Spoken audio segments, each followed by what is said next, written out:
नमस्कार दोस्तों, क्या आपको पता है कि रिसेंटली रशिया और यूक्रेन के द्वारा एक 15 point cease fire peace plan को यहां पर प्रपोज किया गया है।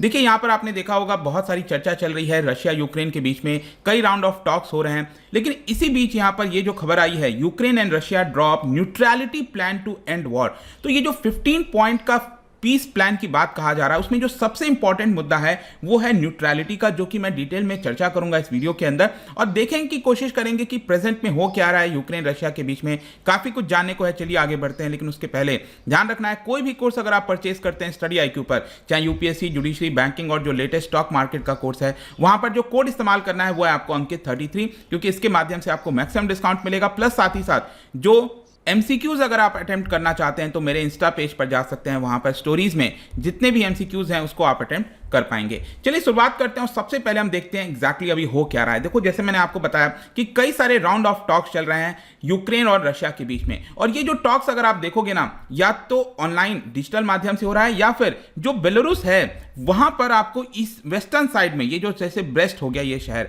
वहां पर देखने को मिलेगा। तो थर्ड राउंड ऑफ टॉक हुआ था ये जो पिछला, ये जो लास्ट मंडे गया था, और वहां पर उसके कुछ दिन के बाद, 3-4 दिन के बाद, यहां पर फाइनेंशियल टाइम्स के द्वारा, जो न्यूज़पेपर है फाइनेंशियल टाइम्स, उनके द्वारा रिपोर्ट किया गया है कि यूक्रेन और रशियन ऑफिशियल जो हैं वो 15 पॉइंट ड्राफ्ट पीस प्लान की तरफ आगे बढ़ रहे हैं। क्योंकि याद होगा कुछ समय पहले यहां पर रशिया ने चार मांग किया था कि 4 चीजों की मांग की थी, अगर वो सारी चीजें हो जाती हैं तो वो युद्ध से हट जाएगा। लेकिन यूजुअली अगर आप देखोगे ना, किसी भी देश के बीच में यहां पर जब भी कोई समझौता होता है, कुछ भी होता है, तो उसमें कई सारी मांगे रखी जाती हैं और उसमें दोनों पार्टीज को कहीं ना कहीं कॉम्प्रोमाइज करना होता है, और दोनों पार्टीज यहां पर एक दूसरे को दिखा सकती हैं कि हाँ देखो हमने उसको हराया। मतलब कि यूक्रेन अपने लोगों को दिखा पाएगा कि देखो हमने रशिया को रोक दिया, रशिया यहां पर यह दिखाएगा अपने लोगों को कि देखिए हमारा जो मेन मकसद था वो हम यूक्रेन में अचीव करके आ चुके हैं। तो उस तरफ कहीं ना कहीं दोनों देश आगे बढ़ रहे हैं ताकि जो पूरा वॉर है वो अब यहां पर थम जाए। और इसीलिए आप देखोगे एक पॉजिटिविटी का माहौल धीरे धीरे वापस लौट रहा है, चाहे फाइनेंशियल मार्केट हो, पूरे विश्व में कुछ ना कुछ हद तक आपको चीजें देखने को मिलेगी। जहां तक क्वेश्चन ये है कि 15 पॉइंट का ये ड्राफ्ट है क्या, देखो इसके बारे में कोई डिटेल से हर एक पॉइंट के बारे में पता नहीं चला है, लेकिन यहां पर जो इंपॉर्टेंट चीजें हैं वो बताया गया है मीडिया सोर्सेज के द्वारा। जो सबसे पहला है वो है न्यूट्रलिटी, मतलब कि जो यूक्रेन होगा वो न्यूट्रल स्टेटस रखेगा, अपने संविधान के अंदर न्यूट्रलिटी को बना के रखेगा। जैसे स्विट्जरलैंड अगर आप देखोगे तो उनके कॉन्स्टिट्यूशन में न्यूट्रलिटी का स्टेटस लिखा हुआ है, उसी प्रकार से इसको भी करना होगा। फिर दूसरा, यूक्रेन जो है वो किसी भी फॉरेन मिलिट्री बेसिस को नहीं रख सकता यूक्रेन के अंदर, ठीक है, चाहे US हो, नेटो हो, किसी का भी मिलिट्री बेस यूक्रेन में नहीं होगा। और फिर उसको देखते हुए जो पुतिन की फोर्सेज हैं, रशिया की फोर्सेज हैं, वो यूक्रेन से विड्रॉ कर जाएंगे। ये जो पूरा यूक्रेन में युद्ध चल रहा है वहां से ये लोग विड्रॉ कर जाएंगे। इसके अलावा यहां पर एक और इंपॉर्टेंट चीज है कि जो यूक्रेन है वो कभी भी नेटो का पार्ट, मतलब कि नेटो का मेंबर नहीं बनेगा, क्योंकि लास्ट टाइम जब से 1991 के बाद से आप देखोगे, जब से USSR का डिसइंटीग्रेशन हुआ है, बहुत सारे ऐसे रशिया के जो पड़ोसी देश हैं वो नेटो का मेंबर बन गए हैं, जिसकी वजह से रशिया को ये पसंद नहीं आ रहा है। और इसके अलावा यहां पर और भी कुछ चीजें हैं, जैसे कि यहां पर अगर आप देखेंगे तो बताया जा रहा है कि जो रशियन ट्रूप्स हैं अब कहां जाएंगे। यहां पर एक जो मेन इंपॉर्टेंट मुद्दा आ रहा है जिसको लेकर चर्चा चल रही है रशिया यूक्रेन के बीच में, कि अभी तो क्या है कि रशिया की फोर्सेज यूक्रेन के अंदर आ चुकी हैं, लेकिन जब रशिया की फोर्सेज विड्रॉ करेंगे यूक्रेन से, तो क्या ये जो सेपरेटिस्ट रीजन है, डॉनबास रीजन जिसको कहा जाता है, डोनेस्क एंड लुहांस्क, ये जो 2 रीजन आपको देखने को मिल रहे हैं, क्या रशिया की फोर्सेज यहां से भी विड्रॉ कर जाएंगी या फिर रशिया की फोर्सेज इन सेपरेटिस्ट रीजन में रहेंगी नहीं रहेंगी, उसको लेकर रशिया और यूक्रेन के बीच में अब यहां पर चर्चा चल रही है। और साथ ही साथ यूक्रेन एक और चीज चाहता है कि वेस्टर्न न्यूक्लियर कोई पावर हो जो कि इस टॉक में इन्वॉल्व होना चाहिए। मतलब कल के डेट में यहां पर रशिया फिर ये नहीं कह पाएगा कि हमने ऐसा कहा था और यहां पर इसमें प्रॉब्लम आ रही है एग्रीमेंट में। तो मतलब यूक्रेन ये चाहता है कि कोई ना कोई एक वेस्टर्न न्यूक्लियर पावर हो जो कि इस टॉक के अंदर, इस एग्रीमेंट के अंदर यहां पर शामिल होना चाहिए। और इसके अलावा यहां पर एक लीगली बाइंडिंग डॉक्यूमेंट होना चाहिए। मतलब एक प्रकार से यूक्रेन अश्योरेंस चाहता है रशिया से कि वापस से आप हमारे देश के ऊपर अटैक नहीं करोगे। यहां पर इन सभी चीजों के बावजूद जो यूक्रेन की तरफ से जो बयान आया था बाकी के मीडिया हाउसेज में, उसमें यही बताया जा रहा था कि यूक्रेन ने इस प्रपोजल को रिजेक्ट कर दिया। मतलब कि रशिया के द्वारा ये जो 15 पॉइंट का पूरा ड्राफ्ट लाने की कोशिश की गई है, कहीं ना कहीं उसको रिजेक्ट किया गया है।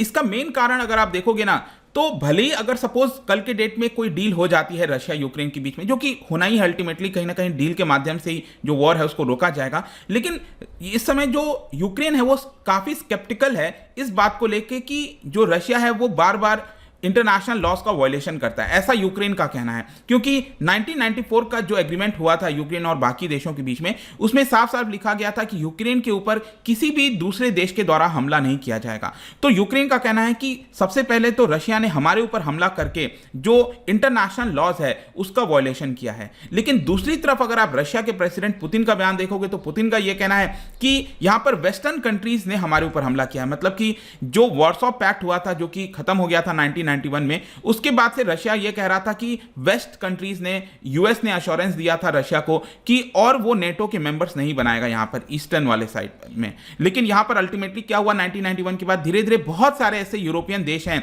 जो कि पहले वॉर्सो पैक्ट का पार्ट हुआ करते थे, वो अब नेटो का मेंबर बन गए हैं। तो रशिया दोनों एक दूसरे को यहां पर ब्लेम कर रहे हैं। आई होप कि ये चीज आपको समझ में आ रहा होगा। जहां तक इस पूरे 15 पॉइंट की बात है, इसको लेकर देखिए रशिया का क्या कहना है।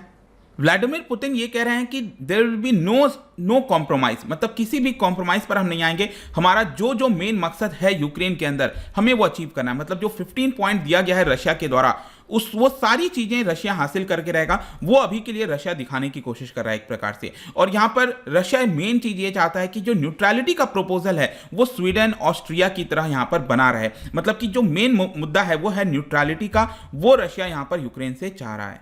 और जो रशिया की तरफ से लीड नेगोशिएटर हैं, जो नेगोशिएट कर रहे हैं इन सारी चीज़ों को लेकर, उसमें आप देखिए तो बोला जा रहा है कि ये नेगोशिएशन थोड़ा सा स्लो है, डिफिकल्ट है, बट रशिया चाहता है कि जो पीस है उसको जल्द से जल्द हम यहाँ पर लाए जाए। अगर दोनों पार्टीज यहाँ पर एक्सेप्ट कर लेती हैं आगे चल के जो प्रपोजल है, देन दोनों पार्टीज अपने देश के अंदर दिखा सकेंगे कि उनकी विक्ट्री हुई है। मतलब हर साइड को दिखाना पड़ेगा ना, क्योंकि जेलेंस्की भी अपने लोगों को क्या दिखाएंगे कि हमने यहाँ पर जीत हासिल किया है, पुतिन को भी दिखाना पड़ेगा जीत हासिल किया है। तो पुतिन यहाँ पर एक प्रकार से कह सकता है रशिया के अंदर अपने लोगों को कि हमारा जो मेन मकसद था यूक्रेन जाने का वो ये था कि उनको नेटो से ज्वाइन ना करवाना, वो हमने हासिल कर लिया है। हमारा मेन मकसद था कि जो फॉरेन बेसेस और मिसाइल्स हैं यूक्रेन के टेरिटरी में, वहां से उनको हटवाना। तो ये सारी चीजें हमने हासिल कर दी हैं। और दूसरी तरफ जो जेलेंस्की है वो अपने लोगों को बता पाएंगे कि हमने यहाँ पर रशिया को हटाने में हम यहाँ पर कामयाब रहे। मतलब कि रशिया हमारे ऊपर कैप्चर करना चाहता था, लेकिन हमने उनको पीछे कर दिया। तो दोनों देश अपने आप को जो है विन डिक्लेयर कर सकते हैं।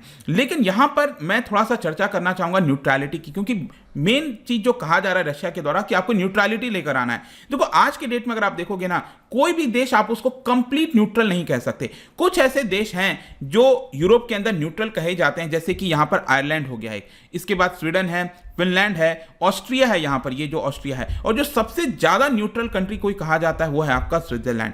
और इसके अलावा यहां पर बेल्जियम को भी न्यूट्रल देश के तौर पर पहले, मतलब कि अगर आप संविधान में देखोगे ना, तो स्विट्जरलैंड हो गया, ऑस्ट्रिया हो गया, इनके कॉन्स्टिट्यूशन में न्यूट्रलिटी की बात कही गई है। पहले तो बेल्जियम के कॉन्स्टिट्यूशन में भी न्यूट्रलिटी की बात कही जाती थी। आज के डेट में क्या आपको पता है कि नेटो का हेडक्वार्टर आपको बेल्जियम में देखने को मिलेगा। मतलब कि जो पहले अपने आप को कंप्लीट न्यूट्रल कहा करते थे, आज वो न्यूट्रल नहीं है, क्योंकि न्यूट्रल आज की परिभाषा न्यूट्रलिटी की काफी डिफरेंट है। मैं आपको बताता हूं, जैसे कि इसका मतलब ये नहीं है कि आपको कोई दोनों साइड्स नहीं चुनना है, समय समय पर आपको कोई ना कोई साइड को चुनना होगा। यहां पर इसका मतलब ये नहीं है कि बाइंडिंग अलायंसेस आप ज्वाइन नहीं कर सकते, कॉन्फ्लिक्ट से आप कंप्लीट अलग रहोगे, क्योंकि न्यूट्रल जो देश होते हैं उनके ऊपर भी काफी हद तक लिमिट होती है। जैसे कि स्विट्जरलैंड, जो कि कहा जाता था it is a leading emblem of neutrality, मतलब कि कभी भी उसने किसी अलायंसेस को ज्वाइन नहीं किया था, यूरोपियन यूनियन को ज्वाइन करने से रिफ्यूज कर दिया। कई सारे देश के बीच में यहां पर इंटरमीडियरी का काम करता था वो। 20 साल पहले ही उसने यूनाइटेड नेशंस ज्वाइन किया है। 1945 के बाद से उसने यूनाइटेड नेशंस को भी ज्वाइन नहीं किया था। लेकिन आज के डेट में जैसा कि आपको पता होगा कि जो स्विट्जरलैंड है उसने भी सैंक्शंस लगा दिया है रशिया के ऊपर, क्योंकि स्विट्जरलैंड की सरकार के ऊपर बहुत ज्यादा प्रेशर था। वहां के लोग सड़कों पर आ गए थे कि अब समय आ चुका है कि ये जो न्यूट्रलिटी है जो 200 साल से हम मेंटेन करते आ रहे हैं उसको हमें हटाना है। और इसीलिए यहां पर फाइनली स्विट्जरलैंड को भी रशिया के ऊपर कुछ सैंक्शंस लगाना पड़ गया था। और भी कई सारे अगर आप देश देखोगे ना, तो स्ट्रिक्टेस्ट सेंस में यहां पर न्यूट्रलिटी से अब बाहर हो रहे हैं। जैसे कि स्वीडन हो गया। स्वीडन, मैंने आपको बताया, स्वीडन की जो फोर्सेज हैं वो नेटो के साथ मिलकर कहीं ना कहीं ट्रेनिंग कर रही है फिनलैंड में। सॉरी, फिनलैंड तो नेटो का पार्ट है ही नहीं, ये नॉर्वे में, जो नॉर्वे है ये आपका नेटो का पार्ट है। तो स्वीडन की फोर्सेस भले ही स्वीडन नेटो का पार्ट नहीं हो, न्यूट्रल कह रहा हो अपने आप को, लेकिन आज के डेट में उनकी फोर्सेस कहीं ना कहीं नॉर्वे के अंदर जाकर ट्रेनिंग ले रही हैं। इन सभी देशों को काफी हद तक डर है कि कल के डेट में जो जो रशिया है वो उनके ऊपर भी अटैक कर सकता है, और इसीलिए न्यूट्रलिटी जो है वो समय समय पर चेंज होती रहती है। लेकिन फाइनल क्वेश्चन ये है कि अगर न्यूट्रलिटी का ऑफर क्या एग्जिट रूट कर सकता है, मतलब क्या क्राइसिस खत्म हो सकती है अगर न्यूट्रलिटी एक्सेप्ट कर ली जाए? देखिए अभी तक के लिए तो लगता है, क्योंकि अल्टीमेटली यहां पर रशिया यही चाहता था कि न्यूट्रल स्टेटस बना रहे यूक्रेन का, और अगर कहीं ना कहीं ऐसा हो जाता है तो ये वॉर खत्म हो जाएगा। और यूक्रेन का भी अब कहीं ना कहीं यही कहना है, उनके जेलेंस्की के बयान अगर आप देखो कि उनका यही कहना है कि हम कभी भी हॉस्टाइल नहीं हो रहे थे रशिया की तरफ, हमारा कोई एम नहीं था कि रशिया की तरफ यहां पर एम करना, नेटो के मिसाइल्स हमारे देश पर आए, क्योंकि उनको भी समझ में आ गया है कि इट इज़ वेरी टफ, उनका पूरा देश यहां पर प्रॉब्लम से गुजर रहा है। तो देखते हैं क्या होता है, बट आई होप कि ये जो 15 पॉइंट सीज फायर प्लान की बात कही जा रही थी वो आपको समझ में आ गया होगा। जाने से पहले एक इंटरेस्टिंग क्वेश्चन, क्या आप बता सकते हो यूरोप के अंदर लॉन्गेस्ट रिवर कौन सा है यूरोप के अंदर?